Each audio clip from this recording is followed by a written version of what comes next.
Okay. Well, it seems like I've started, but we don't seem to have any chat window from OBS. So I'm not entirely sure why.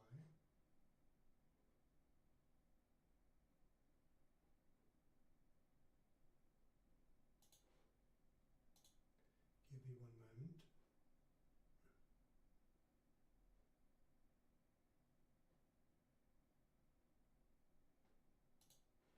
There we go. Chat. Hello. Aha. Great. So that's working. Hello everyone. How are you? How are you all? Hope you're all well.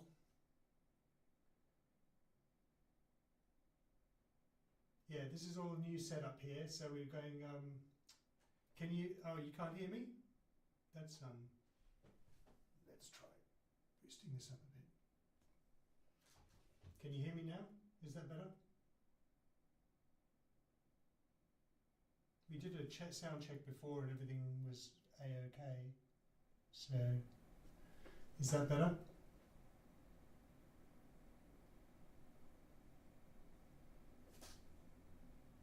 Can you hear me?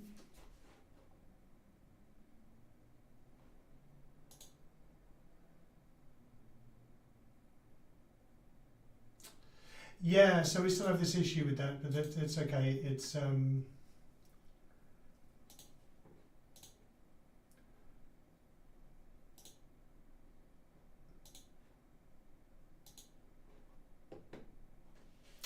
yeah, let me give this 1 second. I'll boost this up a bit more.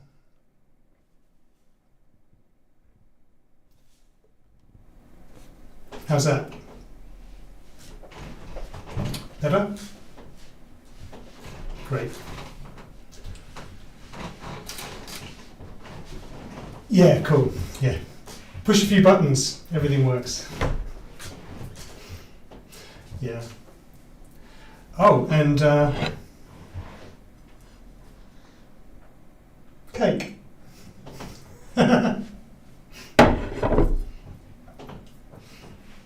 Yeah, so this is going to be a fairly short one. Like, we don't want to go over probably, I don't know, half an hour or so. Basically, because I want to make sure this is a regular thing, and this is a first setup. So I thought we'd get this going and yeah, go over a couple of things and talk to you all.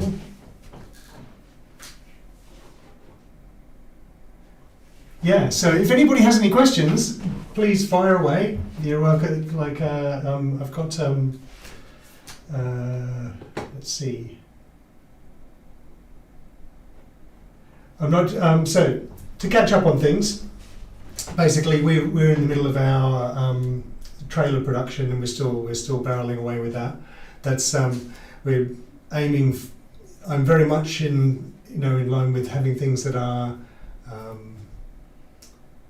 quality over speed, really, because it's critical at the moment that we actually have everything exactly the way we want it, and we've got a still quite small team, so we're making sure that we efficiency is really important in our business. So it's something that we need to make sure that we're looking after everything properly. So I know everyone's very keen to see things, but yeah, we're slowly getting through it all. That's the main thing.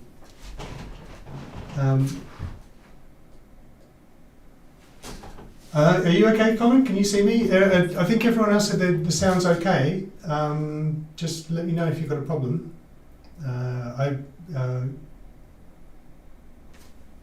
Lovely.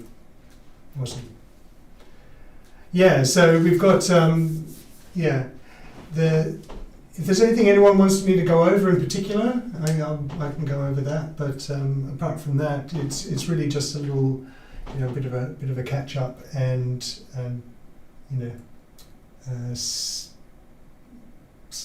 show you a couple of things, I guess.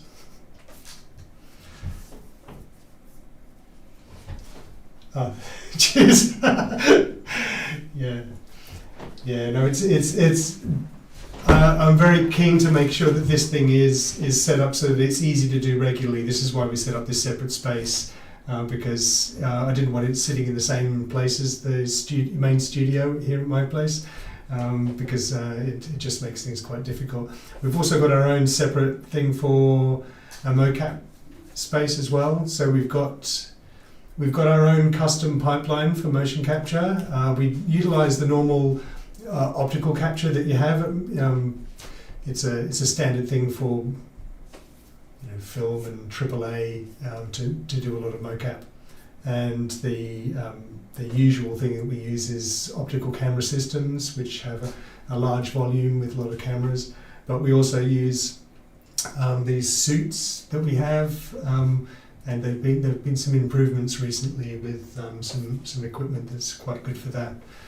So we've been testing that out, but that's not part of our proprietary pipeline. Is something it's our own thing. That's a special thing that's for prop interaction. So with our world, we have a lot of prop interaction. So there's a lot of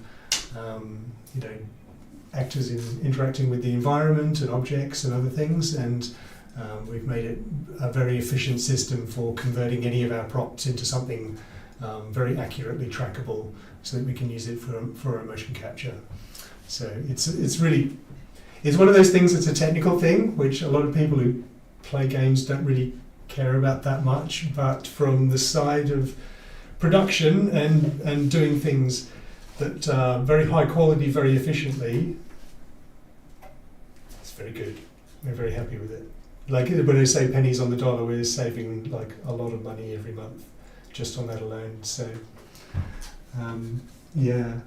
So no, VR is not mandatory. It's very much optional, but you will find that the interesting things to do are in VR, because VR is a really, it's a very interesting interface into a world, but we don't want to be hamstringing people and making it so that you can only play it with a VR kit, because it really limits the accessibility for people. So a key thing for this is accessibility. I mean, it's very much built around trying to make sure that not just accessible for people to play it with different types of equipment, but having good quality heads-up displays that allow people with disabilities to use things as easily, and things like that are also important for us, because we want to make sure that anyone can play the game and play it the way they want to play it. The key thing with the VR and the PC versus VR versus AR option is it's about giving people the ability to play the game the way they want to play it. So there's a big part of this is this rule system that we've got, which is, we're trying to, the reason we have a tabletop role-playing system and a video game version is that it's a world, it's a rule system, and we've got a way of giving you as many ways to interact with that world as possible, so that you can play things the way you want to play them. So yeah, it's cake or death, cake. Yeah, it's a bit Portal-ish there. I noticed when I made the comment about that, I was thinking, yeah, cake sounds like Portal. Sounds a little bit like someone's getting, dragged into doing gun development for Portal. Yeah. It's not Portal. There's no Portal in here. It's nice clever. It's a great game. I've always really enjoyed Portal. So yeah. So when you cover the rolling out of A7, we've got a lot to build, and we've got a lot of things to do still, but we're still on track for releasing our first module later this year. So we're happy with that. It's one of those tricky things where when you've got a lot of stuff that you really want to show, but you've also you're trying to be cautious about not showing things that, it's a typical problem where if you have something that's really interesting and something that's valuable, and you want people to know about it, other people, they're going to go, oh, that's cool, we'll do that. and so you have to keep things as, some things close to your chest, but other things that you need to make sure that people know that what we're doing is actually pretty interesting. So yeah, it's a tricky balance, and that's it with us. The whole point of what we've been doing for a while is to take a lot of things that I find, stuff I really enjoy about games, in particular role-playing games, but then also having novel new things in there. That's the whole point of making stuff and creating new things, is to make things that, it's new types of gameplay, new gameplay mechanics that are interesting, just generally stuff that you find familiar mixed in with that, so that you've got, you don't want to go too far into something that's too esoteric and weird. So yeah, it's all about balancing those things, and that's with Aten7. There's been a lot of focus on interesting things, doing things that are, I don't want to be doing the same stuff as everybody else. So it's partially why there's this. We from the get-go, it's been about cooperative, party-based play. We don't want to do the, there's other people doing battle royale and things like that. That's agreed. So, and they're doing that. They're doing it well. It's great. But we're not doing that kind of thing. So, yeah. I mean, a key thing for us for the first module is the fact that it's a wave shooter, so it's specifically designed to get the best out of that kind of gameplay, and we also are focusing on we've got our crowd mechanic as opposed to our just straight up combat mechanic, which is we'll show more of it later, but it's a fun thing. I think it's an interesting way to do these combat rounds. Has an interesting kind of strategic layer in it that you've got to consider things all the time. For a certain age group, I mean, it's basically late Gen Z millennials. It's between 15 plus through to 45, 50, whatever you like that way. It's basically trying to keep it reasonably broad without. I'm not a fan of what you call. Broad market appeal and trying to make everything suitable for everybody. I don't think that's a very good idea. I don't think it's a very good plan, and it doesn't make things very authentic. It tends to make things quite templated, cookie cutter. It's a problem that you have with some creative production, is they try to please too many people and end up pleasing nobody. So I'd rather just do things that I enjoy and make the most of that, I think that's the kind of thing that most people want anyway. So, yeah.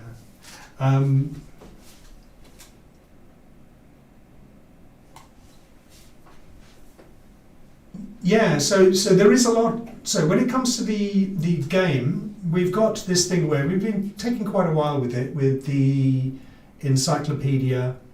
On the website, a bunch of other stuff.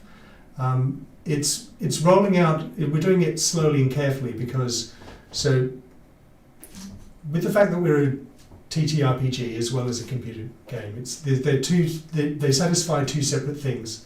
And if you're someone like me who's played D&D over the years and a bunch of other tabletops, a key thing that you have with these is that.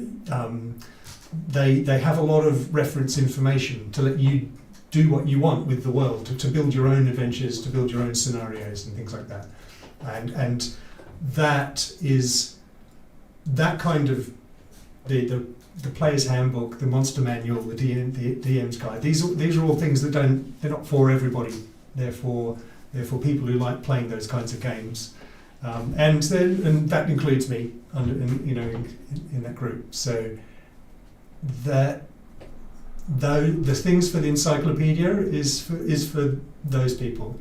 That's for people who want to look at the world and dig deep into the bits of how everything works. So if it looks a little strange that there is a reference to an article about atenite, some mineral that's in it's all makes sense because it all links together as part of this world.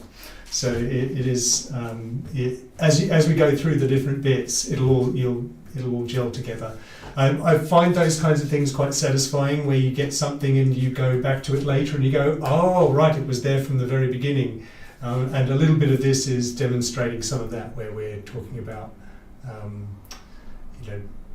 it's nice to know things were planned from the very start. So part of this is me laying some Easter eggs, so that when you get to things later and you go back, even if much further on and you've gone through an adventure and everything else, you go back and go, see, like it, because I always find those things really satisfying, because it knows that I think I mentioned this on the last AMA, that I have a real issue with on-the-fly writing, where you have something like the Lost style of writing, like the old TV show, where you write first season is good, second season is okay. But they didn't have a third season planned. Fourth season? They don't actually know what they're doing from season to season. And so by the time you get to the end of it, you're thinking, this has really gone off the rails, because they didn't really know what they were doing from the start, and then they didn't know how to finish it.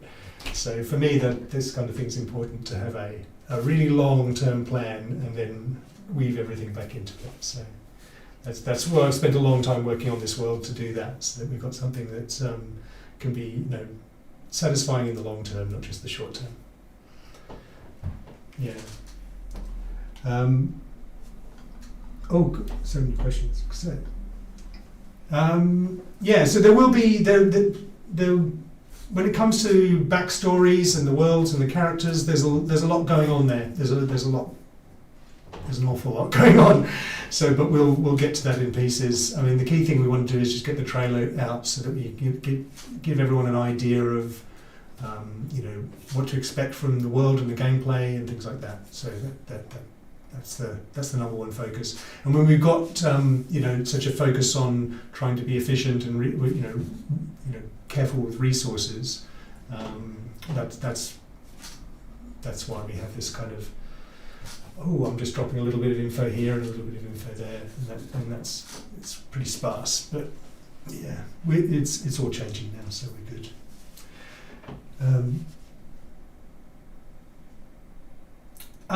So I mean, as far as NVIDIA features, that's very much. So I should make a note about when it comes to video games, and when it comes to how things look, we have a tendency to we look at things and see things that are, okay, this game's going for photorealism, and it's pushing photorealism, and it's trying to be as real as possible, basically, in terms of the lighting and the complexity of everything that you're looking at, and that can generally be it's a stylistic choice from the developer, but that doesn't. There's often a thing where people expect that if it's got a lot of focus on looking really good, there tends to be a lack of focus on actual gameplay, and you can see a bit of response with people these days, where you get a lot of people don't like the fact that a nice trailer pops up and they go, I don't care about a nice looking trailer, I just want good gameplay. And that for me is the most important thing. Gameplay is the number one most important thing. But in saying that, I've spent a lifetime working in high-end film and visual effects, and working with lighting algorithms, and I've spent a lot of years learning every trick in the book to try and make something look real as cheaply as possible, or as simply as possible. So that being said, 100% we'll be implementing all the full ray tracing and everything on NVIDIA through Unreal 5. That's a given, really. I've always tried to make sure that everything we're working on, and everything I work on previously as a member of a team, and for this thing, it's all there's always a focus on making everything look as good as possible. But I do want to emphasize that is not at the detriment of the gameplay, because gameplay is super, super important. So yeah, we do. This thing for me when it comes to stuff like these high-end features from NVIDIA and the kind of path tracing effects and things like that, all great. Definitely piling it in there, but for me, we hit the ground first for the gameplay, get that locked down, everything that's looking good. Then we squeeze the looks out of everything as much as we can, and then everyone else sets their settings according to what they can afford. So the last thing you want to do is put it in a thing where everyone needs a stupidly high-end machine to play it as well. It's not very good for people. You want to make sure that you can enjoy it even if you have to turn things right down. So yeah. I'm a bit of a stickler for that kind of thing because I've never really enjoyed a game where it's only good if you have to have something that's capable, and then it feels like you're forced to go out and buy something just for the game. It's not great.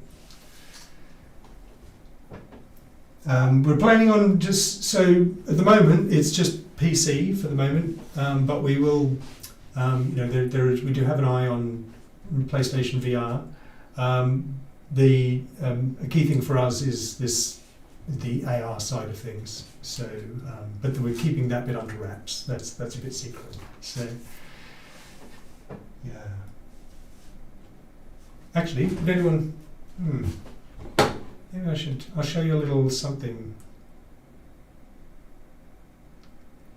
So this is just from an artist, because again, I'm not spending time prepping special videos to play because that takes time out of our production. So this is just one of the artists sending over the. That's actually Tano. If you remember one of the characters, that's the original sketch for Tano from our in-house artist, who's also called Tano. He's a lovely guy. So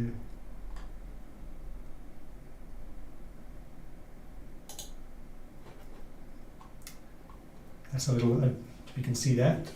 That's a little preview of one of our nasty bug things. That's all inside Unreal. But he's actually been updated, so this is the look dev on that has been getting closer to finalised, but that's still what I class as a work in progress. So, but let's give you an idea of the creatures.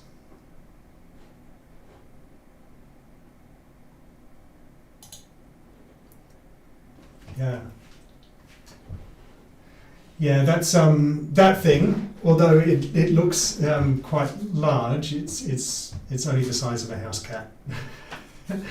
Although then, in saying that, face huggers, they're only the size of a house cat too, and you don't want one of them on your face. So, yeah.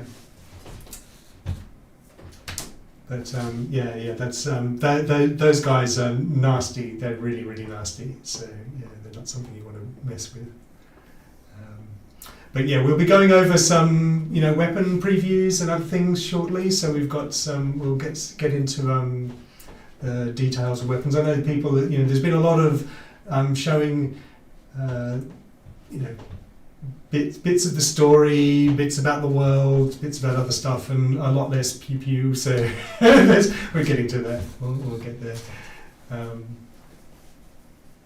Yeah, it is a big head grab. The funny thing is, the reason I wanted to show that was because I thought, well, that's funny because these have all been in development for ages, but that particular, what we call, is codenamed Bad Bug. Bad Bug reminds me a lot of Helldivers. Like, if that thing wasn't the size of a house cat and was actually the size of a house, it would be like a Helldivers thing. So it's like, yeah, that's fun. Which is also funny because it's Helldivers is very, it is Starship Troopers, but I've always really liked that when I was first thinking about the Bad Bug. The Bad Bug comes. The reason why it's bad is that it might be the size of a house cat, but there's not just one of them. There's quite a lot of them, and the thing I always really enjoyed was the in Starship Troopers when they're in the fort and they're getting overwhelmed, and the carpet of bugs that comes across as they're defending the fort. I always really love that scene out of Starship Troopers. So this was a little bit of a tip of the hat to that, which I think is great. It's good fun. Yeah, that's actually, this would be one of the weapons that we're going to show shortly, which I kind of like. It's called the Bolo, and it's a very chunky kind of almost 90s gung-ho weapon, like the kind that you get when it's very Aliens, MP40 kind of style of thing. I'll make this actually a bit bigger because the thing about this thing is it's a combo grenade / rocket launcher with a dumb rockets. So it's got it's got a grenade magazine, but it's also I'll shrink that away so I'm not hiding around the corner. It's got a grenade magazine, but you can pop in dumb rockets in the top, so you can choose whether you want to lob things or fire straight. But it's it's in typical fashion with all of these weapons. They're all designed. I didn't put one in this. I didn't put one in this list of images, but if you cut this weapon in half. It's got all of its internals. It's not just a shell that looks like a nice model and we painted it with a texture. These are all functional working models in the terms of how they work, so for instance that there's a little bit that in the front of this thing, just there's a little tab. That tab pulls out there's a pressurized gas canister that goes in the front for helping with the launching of these things. There's quite a lot of stuff like that, which is it's kind of typical.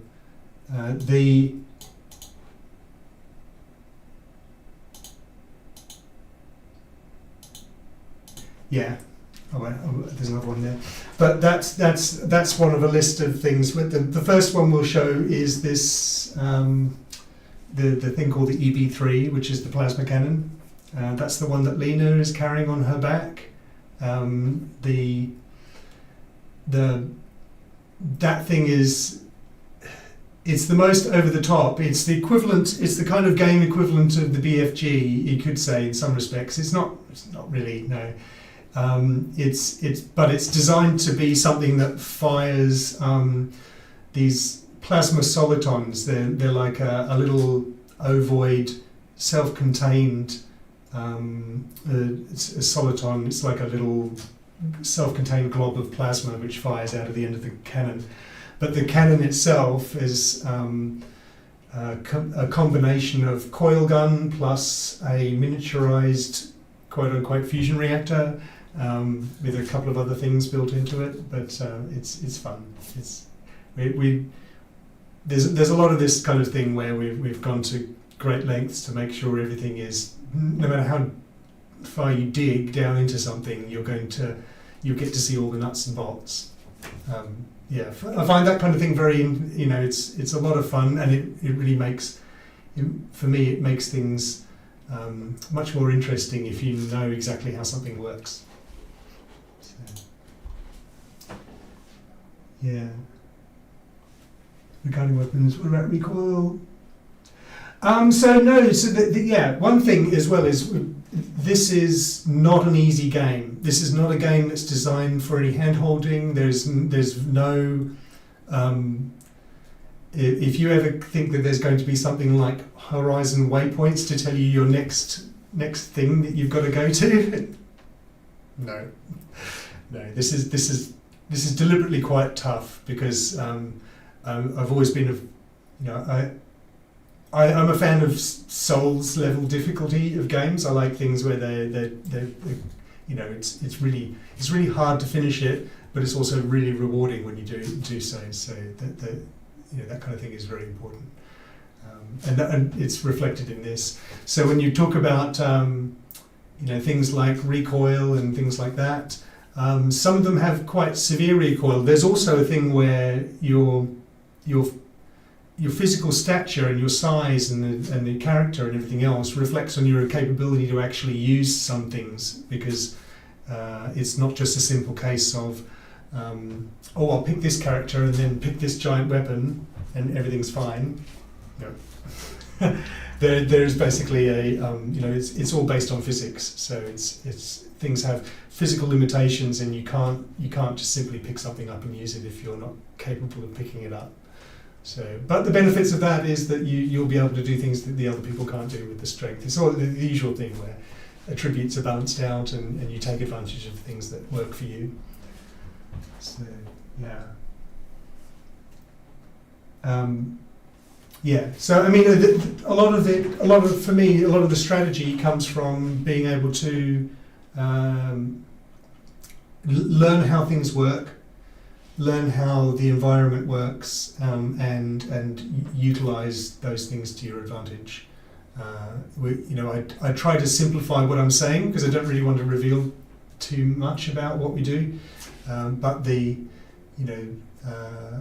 it's a lot of it's about learning things. When you learn how to use these things, I've always liked the thing of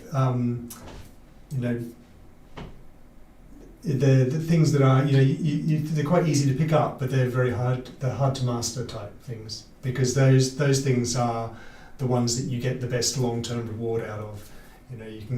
It's always fun to have things you can pick up and they're like, oh, I can blast things straight away with these things, but I find it much more satisfying when you've got like, oh, this thing's tricky, and then 2 months later you're like, I'm a master with this thing. Brilliant.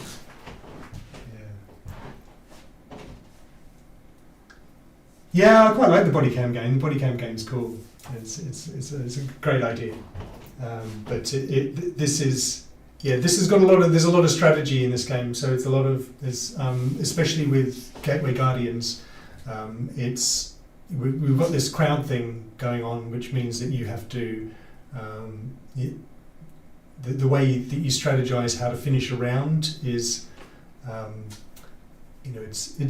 it's something where the mechanic, I think it's an interesting mechanic. So when we actually get around to stemming some gameplay, then it'll make more sense.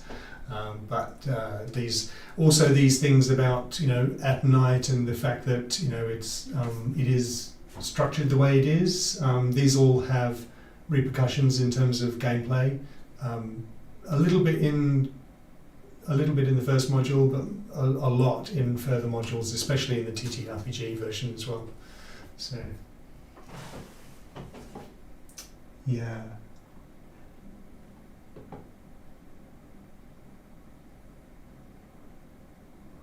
So Gateway Guardians. No, so Gateway Guardians is basically it's specifically made to be simpler in the sense that we wanted to make sure that we've got Midian Blue, which is our main adventure, and Gateway Guardians is a wave shooter that's specifically there so that we've got a game that focuses on combat and intros the first part of this story. It's the opening chapter in the story, and the way that it works is so that we've got something that will allow us to update it easily. We can keep adding more to the gameplay, the enemies, the ways that levels play out and such, so that we can keep adding more. I don't like using the term content because it's a terrible word, but adding more to the game as we go. But allows us to get the title out quickly, so that we can get you guys can all play with it, and then we can get feedback, and then we can improve the combat system, refining things if we need to, tweak things. As you always do with every game. So that's what we wanted to make sure, that we got something out quickly that isn't going to be, you don't want to be doing a thing where you're sitting there waiting 3 years for a game title to come out.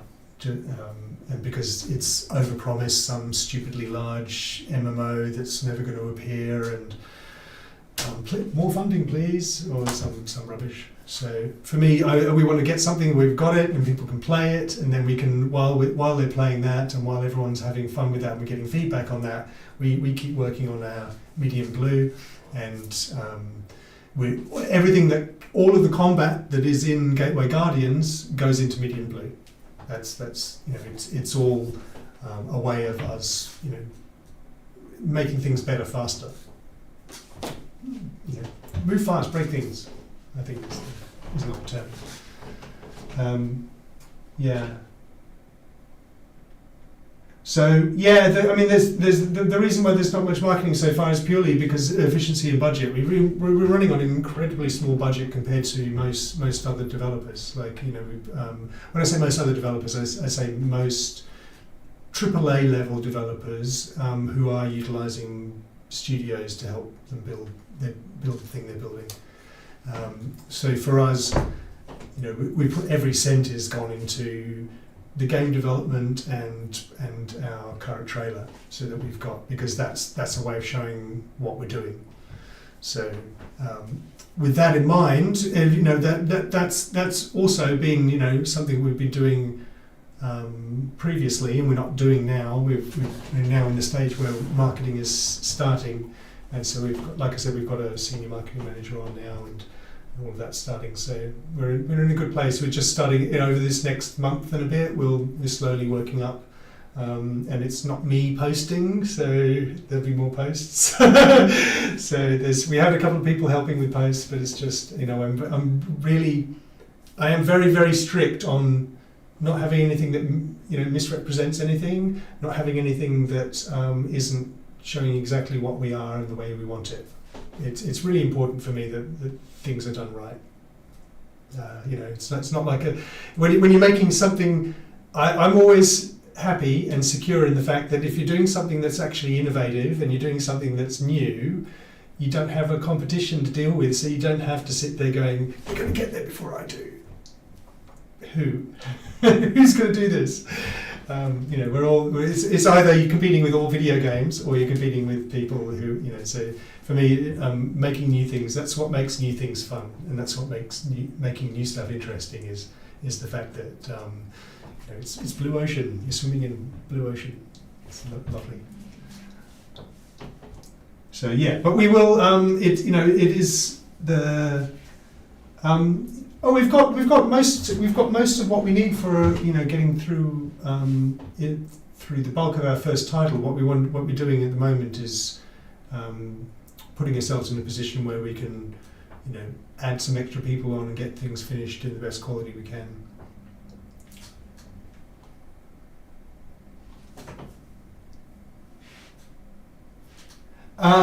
So the hardcore, there is very much there's this thing that you can go.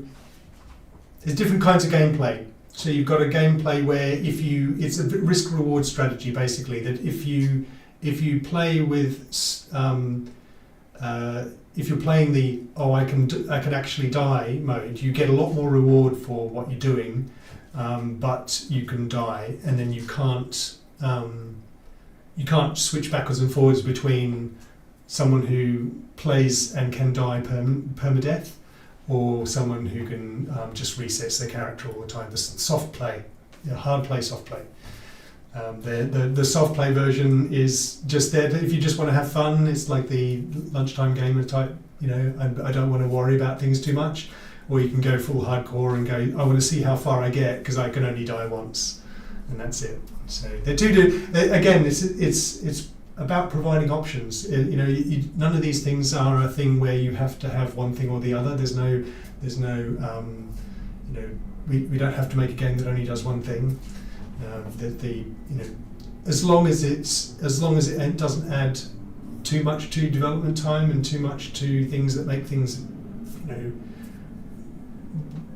worse. then we'll go for it, because that's very much what we're aiming for.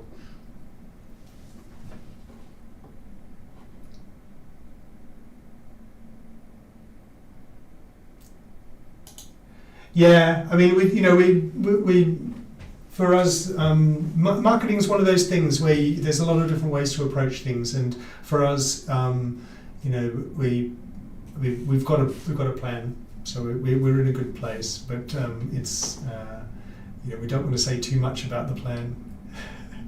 It's got to be sneaky. Sometimes sneaky is good. Sometimes sneaky is great. There's one bit that we have. I haven't. There's one key thing about this whole project that I haven't really talked about, that I'm very keen to talk about, which is, but we've got to talk about it. It's easy. It's easy if I talk about things for people to get the wrong idea about something where they think, oh, this is a different kind of game to what I'm, but when we'll get to it, it's really good. It's really cool. It's very, very cool in a very, I get very excited about it. It takes a lot to get me really excited. But although I probably seem like I'm like, hey, but for me, for me, this is the kind of thing where I think, we can not just have fun, but do a lot of good at the same time. So yeah, but we'll get there. Well, one thing I would say that is science. That's what I'm going to say.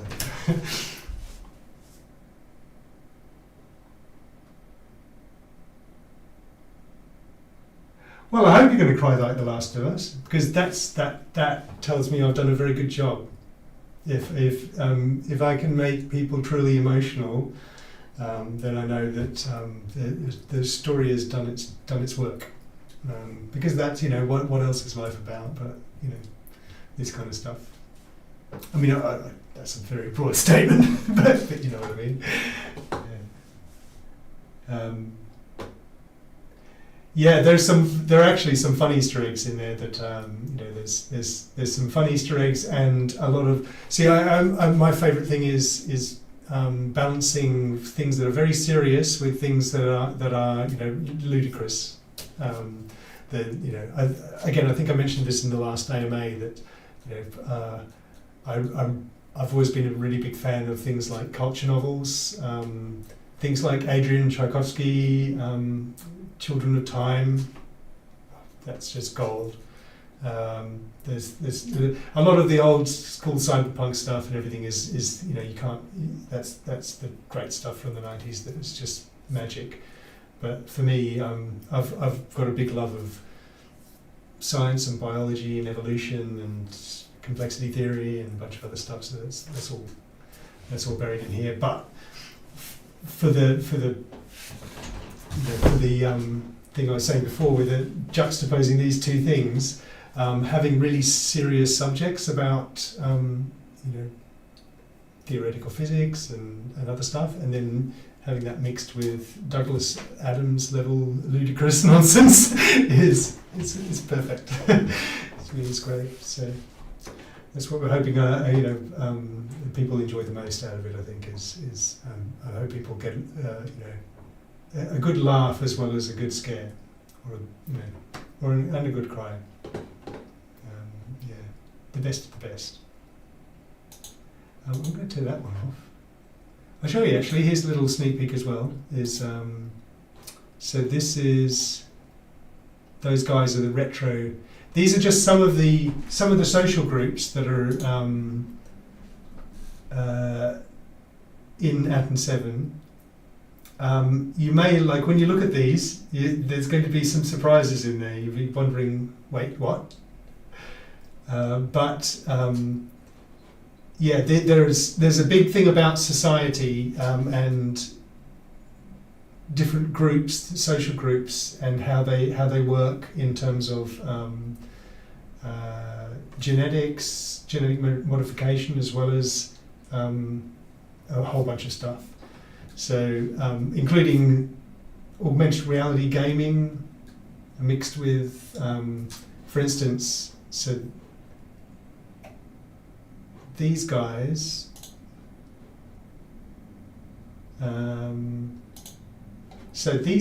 for instance, They're cyberpunk. So in Aten7, cyberpunk is a subculture. It's a bit retro. It's the thing where people used to go, well, I want to enhance my body with mechanical things, or electronic things. It's very, cyberpunk has always been quite intrusive. It's a bit like confronting the fact that you kind of jam bodies together with mechanical stuff, and genetics and biology and everything is very, our understanding of it is very advanced in Aten7. So we've got, most people don't do the mechanical thing. They think it's a bit naff, a bit retro. But there's a subculture that absolutely loves it. So it's it's one of a bunch of things which those guys, these guys, they're called bonies, bone boys. They're people who tweak things so that they have a bone growths on them. So they use them to armor their own body and things, because it means that they don't. It's another subculture thing. But they're one of many groups that you can kind of align with in the same way that you have goths and things today. This is just a more extreme example of that in this world.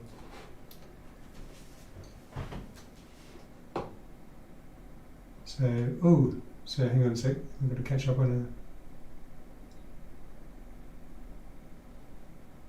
Hey, Greg. Advantages for GameSwap. FTX. We've got an exclusive thing with GameSwap, so we've got we'll get into that as we're getting close to the module launch. But it's all, we've been heavily tied together for ages in terms of I was helping with that project years ago,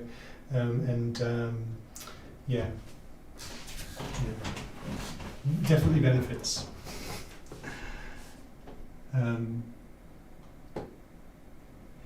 So with the AI companion as well, we'll go in another, say, maybe the next AMA or the one after that. I'll do a long demo of the companions, because it's very much a get rid of this guy. Turn him on, whatever.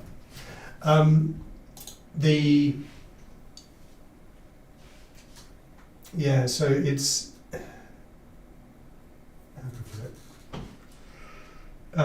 it's a long. So the thing with the AI companions is that they are quite a valuable and complex thing. That is, they're not just a simple thing of a text friend that hangs around with you in the game. There's a lot to them, and they are designed a particular way to be like a person.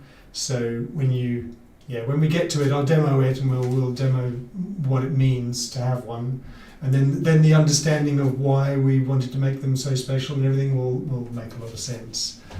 But again, it's one of those things where we've got to. We'll get to it. That's the main thing. But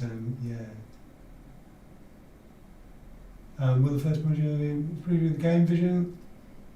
So the first module is a full game. It's a full game. What it is that so in the way that D&D works.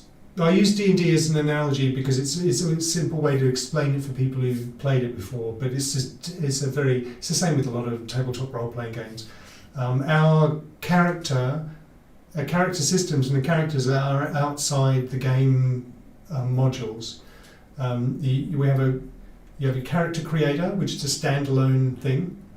The character creator is attached to each module for convenience, so you can create one with the module. The module itself is a game. It's a full game that when we publish them, it'll be from the store and you download it as you would a normal video game. the characters that you have can move from module to module. So they're designed so that in the same way that you have with D&D, where you have a character sheet, and then you have these modules which are adventures, then you create a character separately, and then that character can go from many adventures. That's the same system. It's the same thing, and the same goes with the particular items and other things. But it's very much based on we've got a system that's designed to handle this. Is this thing valid in this world? Does this thing have any meaning at all? What is it? If it does have meaning, what does it mean? How does it translate, etc., etc. There's a lot of complicated stuff with that. That's when people have tried to sell people the idea of the Ready Player One thing of just hopping from one game to another world to another world. Anyone who tries to sell you that thing is probably selling you garbage because of the simple restrictions of IP problems. There's a whole range. There's a whole raft of stuff. And if you think someone from Call of Duty is going to walk into some other game, barring some high-level deal between those companies, that's not happening because there's all kinds of IP issues and all kinds of stuff. Whereas this game world and this game system has been designed from the ground up to facilitate the exchange of things, but also the translation of them. It's a semantic issue as well as anything else. So, it's a deeply technical thing because it's something that we thought about for years, and this is part of that. So, but yeah, basically, characters, games, transfer, move them around, and consequently, your characters will. These modules are not designed to be the same. They're not designed to be just one adventure and another adventure and another adventure. They're quite different. They're designed to be very different styles of game. So the first module is a wave shooter, and a wave shooter is defined by the fact that we've got a level, and things turn up, and you get rid of them. More things turn up. You get rid of them. More things turn up. So that's how the first module is. It's pure combat, but there's more to it than that. So it's not just standing there shooting things and then more things turn up. There's a lot more complicated. But the end result is that that's its own style of game, and it's a different style of game than Medium Blue. So. I should say as well, when it comes to any of the other stuff with, we'll get into it all later.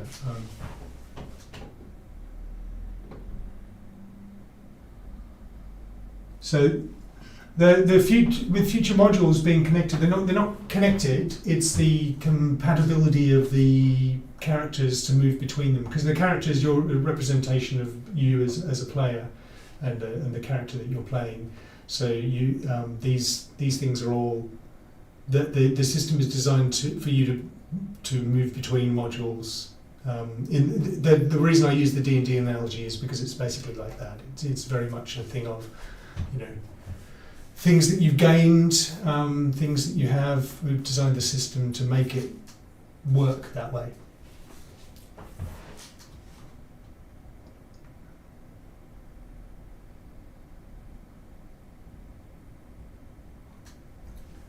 For character creation, so we've got our module is designed to, like the character creation portion is designed to be it's metahuman compatible, so that people, if they want to make a metahuman character, then they can make a metahuman and then load the metahuman identity in as their metahuman, and then that will provide the basis for a character, so that they can do their own version, and that lets them be complicated if they want to, and do more artist development style of things, or they just go and make one in the character creator, and the character creator outputs the right formats and other stuff, configuration.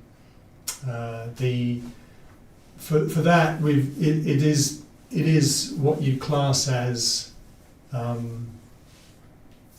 souped up metahuman in some respects. It's like a bit like that. It's got a lot of this, a lot of look controls and things. But it was still in development for that, so it's got a little way to go for that thing. We'll, when we've got some fun stuff to show, we'll update and show that.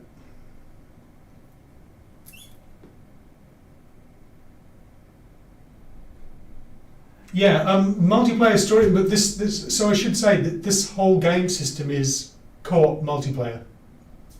Its whole thing is designed to be, again, D&D analogy.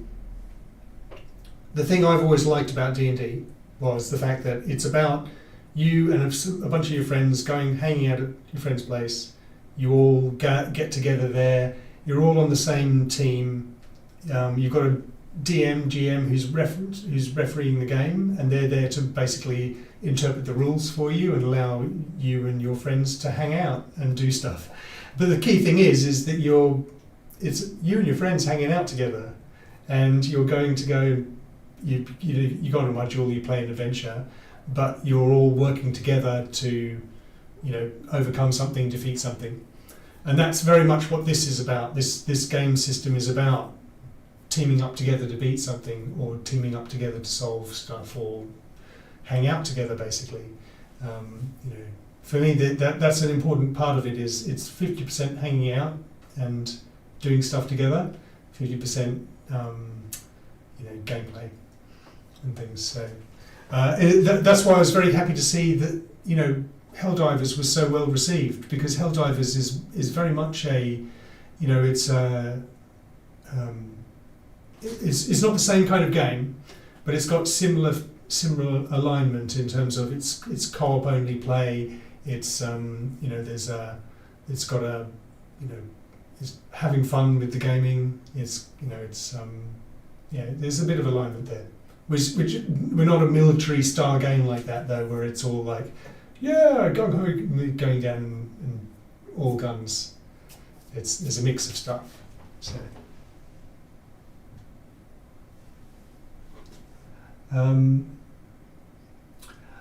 So the gameplay is all very much inside the solar system.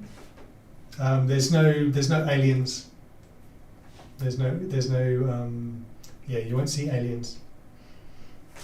There's some. I'd say we don't need aliens. There's much more weird, scary, and interesting things going on that don't require aliens. So yeah, but there's plenty going on here on Earth. So as I mentioned, I think I've mentioned this in the past. It's one step.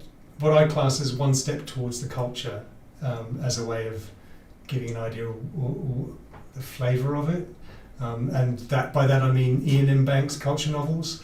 They have a very particular style of craziness to them, and this is like Earth going one step towards it. That's kind of what it's like.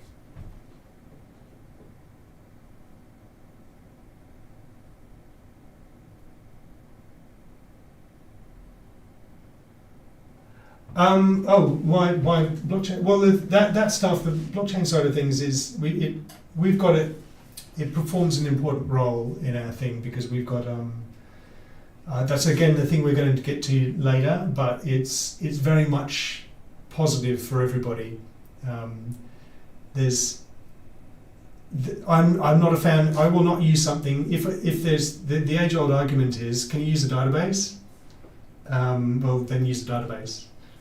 It's a valid argument. It's a completely valid argument. But in this case, it's actually not good to use the database. We're better off using the chain because that's the way it works, the way our entire structure works, and the way our because what we're trying to do, the good side of things that we're doing, is it actually benefits both players and artists and everybody to have that there.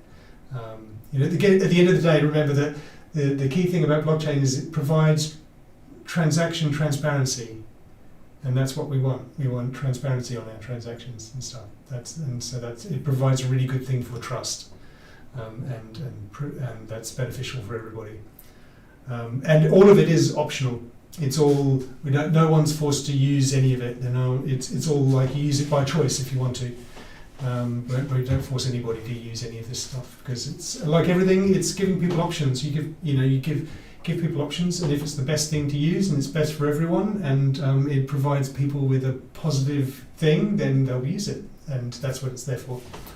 So it's I'm very confident in that we've built something that is good for everyone, so that there's no argument against it. There's people have a tendency to have arguments against these things that are very valid. Lots of people have been exposed to shitty scams and all kinds of stuff, and we don't want any part of that, and don't want to have anything to do with any of that nonsense. But we also don't throw the baby out with the bathwater, is the old expression. We don't. It doesn't mean that things are bad just because people don't agree with them. So it's actually really beneficial. It's really good.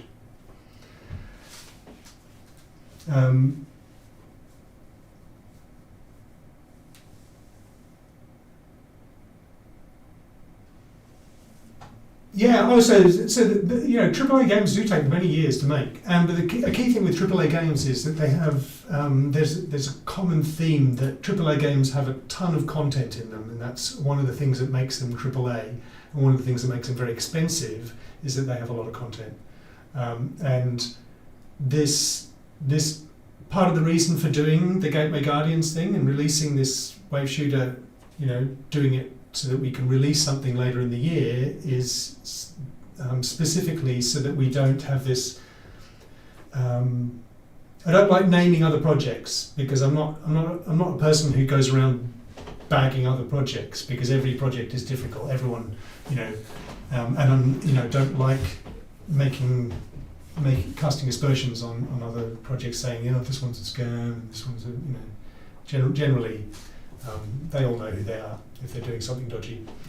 But when it comes to there's a common theme of, especially in certain spaces, that they promise the Earth, promise this giant universe of stuff, and then spend the next 10 years making that stuff and never actually getting there, and always asking for more money, and more promises, but and then showing how some good-looking snapshots of some crap that doesn't mean anything. That's a bit of a theme with some development, but for us that's the whole reason for doing the first module out quickly is because we want to deliver. We want to deliver quickly, and we want to deliver something that allows us to get things working quickly and get feedback quickly and have everybody satisfied quickly. And then while we're doing that, and we've got an extensible module that's already out and people can enjoy it, we have these other things that we've got planned which are not part of Midian Blue development, which is also things that you can do with your characters and things you can do. It's more gameplay. Then we also have the TTRPG, which is the books and everything will be published not too long after we do the first module, so you'll be able to try out the TTRPG if you feel like it as well. And then the Midian Blue is that's got its own timeline, which is again that's like AAA things. It's a few years for development, so we're already into that at the moment. So we've still got a lot of work to do on that one, but there's a lot of stuff that's been put in place already. The key thing about this is the fact that if you put a lot of time into prepping things for pre-production and you have everything in place, as in agnostic software libraries that work with different engines that have the game logic inside them, the hard world building, which I've been working on since 2018, that's all of these things are the things that allow the logic side of the development of the gameplay to progress very quickly because everyone has everything they need to get their work done. So when it comes to things like artists who need to make an environment or a thing or a piece of the world or some assets, all of those things, if they have explicit, very detailed guidelines and how everything integrates with everything else and how it works in the world, they move much, much faster. And what you'll find with a lot of AAA development is that this multi-year thing is from the beginning when they started planning it through to the completion, and a lot of that time is there's all kinds of pre-production development pathways, dead ends, things working out, and everything else. So a lot of that has already been passed for us. So what we've been doing is basically focusing on being super efficient at getting titles out, so that we can get gameplay to play with as quickly as possible. But yeah, and the key thing about that is, don't promise you're making a bloody universe. Sometimes it makes me wonder how people.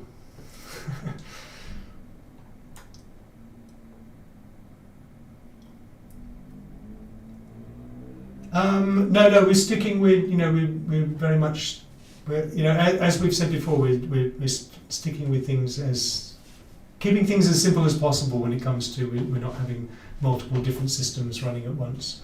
We will be, flexible and compatible, but, a key thing for us is that these things, at the end of the day, it's what works and what works efficiently and what delivers the best product. That's all you're ever going to do, unless you're trying to rip people off. So yeah.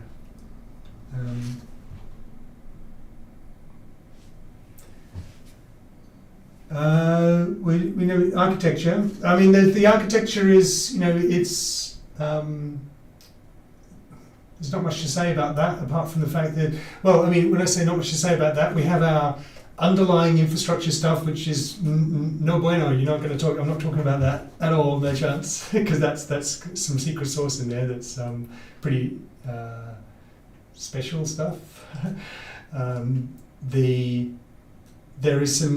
There's also some stuff in the architecture which we'll get into later about when I say science. That will make more sense later. But we've got conversations with some interesting people that and also, things are in the works that will make more sense later with that. But for in installation and game hosting and everything else, this is very much we run things very much like a web what you class as standard infrastructure. That's the best way I can put it. Really, it's not. There's nothing particularly unusual about what we're doing. The main stuff that is innovative is in the production infrastructure side of things. That we've got a lot of cool stuff with machine learning and other stuff. That's some of the secret stuff. And then on the actual implementation of the software side of things, it's just about good planning. We're trying to make sure we plan things to scale effectively, to be easily transferable, so that we can share things with other studios in an optimized fashion. A lot of this stuff is just boring technical infrastructure stuff that we're just making sure that we do things. At the end of the day, development is about delivering a high quality product as cheaply as possible. And when you say cheaply as possible, that doesn't mean firing artists. That's not what you do. That's what publicly owned companies tend to do, because it makes them squeezes their books. But that's not what we do. That's quite literally the opposite. Literally, half of what I've been building is about making things much better for a bunch of artists that I've worked with and supervised for years, and that get shafted all the time. They commonly get shafted, just like players do. You can squeeze more money, extra monetization, assholes. Or just don't need that stuff to make a good game. And people making Aten7 at the moment, there's about 20 people on the team or so, about 20 of us. Haven't done a tally recently, but there's a few extra people joining. Got a couple more people joining this month. There's also the other, outside of us, we've got other studio working on things with us, who's been with us, been working on things since the early days. Like One Pixel, they work on us with concept stuff and other things. About that. We're going to be expanding a bit more later as we get towards as we're further along in the first module development this year. We'll the next couple of months we'll probably double in size, I'd say. But yeah.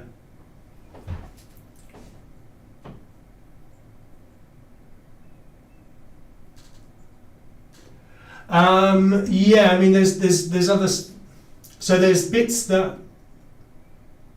So one of the things is, in order to make, I don't just make things that. So if I'm making something and I'm making a game or some creative project, there's two sides to it. There's making the product that people are going to enjoy.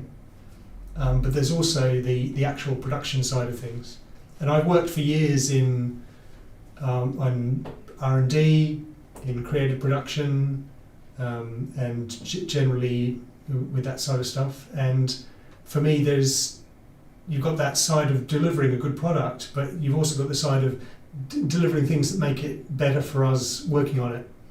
And so a big part of this system is about making it very efficient and very easy for other studios and other artists to work on this project.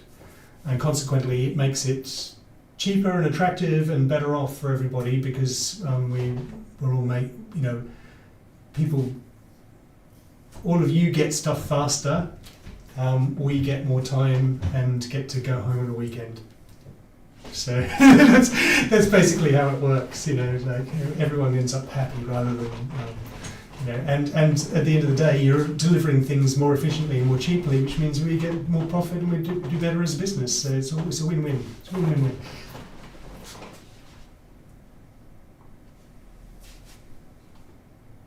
Oh, hi, Jerry. Funny.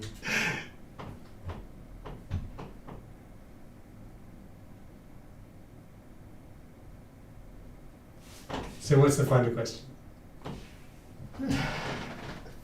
I should actually jump off in a sec because it's 10 past. But is there anything else here that I can show you? No, I think that was everything. We'll do another next. Maybe I'm not sure when the next AMA will be. Maybe next week, maybe the weekend after. We'll see. My key thing is I don't want to be pulling stuff away from production, because it's really, very literally, in terms of if I wasn't doing this right now, I would be working on things. So,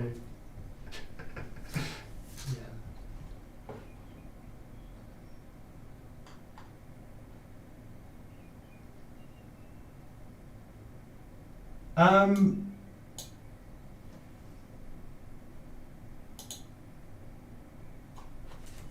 Yeah, I mean, so as far as investment goes and everything, yeah, we do have, I mean, people are welcome to invest, but we have quite strict, we've got quite strict rules on who's investing, in terms of we don't. When I say strict rules, I mean, we're keen to make sure we've got the right people on board in terms of investment, but generally investing, it's the kind of thing is, there are people to speak to. There will be a token. Yeah. We'll get to that. But yeah, there's more interesting things to show first. That we'll. I'm very keen for our trailer to come out, because it explains some things, and it helps people understand what we're actually doing, and then we can, and then with the trailer finished, we can get on with finishing the development of the module, which I'll be very happy to happy to do. So, pretty cool. Yeah. So if that's everything, I think we might end it here and call it an evening. Yeah, hope you all enjoyed it. Good to see you all on here. And yeah.